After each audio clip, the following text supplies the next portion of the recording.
हरिओम तत्सत।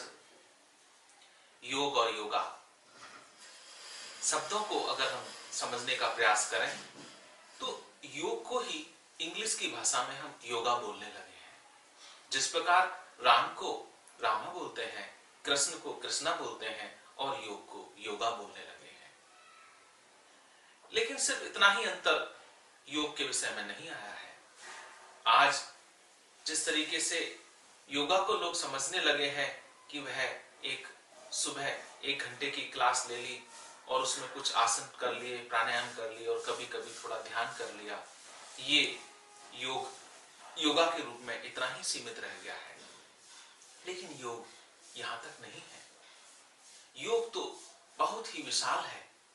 योग एक जीवन जीने की कला है जो हमें शारीरिक रूप से, मानसिक रूप से, भावनात्मक रूप से और आध्यात्मिक रूप से बलशाली बनाती है, मजबूत बनाती है और हमारे दैनिक दिनचर्या में आए हुए जितनी भी कष्ट हैं, परेशानियां हैं, उलझने हैं, तनाव हैं, उनको दूर रखने में बहुत ही महत्वपूर्ण है। आज लोग योगा को अलग अलग तरीके से प्रस्तुत कर रहे हैं। कोई हॉट योगा बोलता है, कोई डायनामिक योगा बोलता है, कोई पावर योगा बोलता है। सब आसन प्राणायाम की अपनी अलग अलग पैकिंग कर रहे हैं। वास्तविक योग को अगर जाने तो वो हठ योग प्रदीपिका से निकलता है। वास्तविक योग जाने पतंजलि योग सूत्र से निकलता है। हठ योग को गहराई से समझें तो उसके भी अपने 5 अंग हैं और उन 5 अंग में से एक अंग है आसन और एक अंग है प्राणायाम।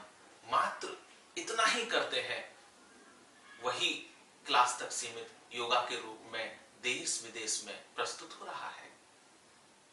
अगर योग को गहराई से जाने तो जीवन के हर पल में योग समाहित है। प्रातःकाल उठते ही हम योगिक जीवन जी सकते हैं। रात्रि को सोने के उपरांत भी हम योगिक निद्रा ले सकते हैं। योग मात्र आसन प्राणायाम की क्लास नहीं है। योग एक जीवन जीने की कला है। इसको जीना चाहिए। हरिओम तत्सत।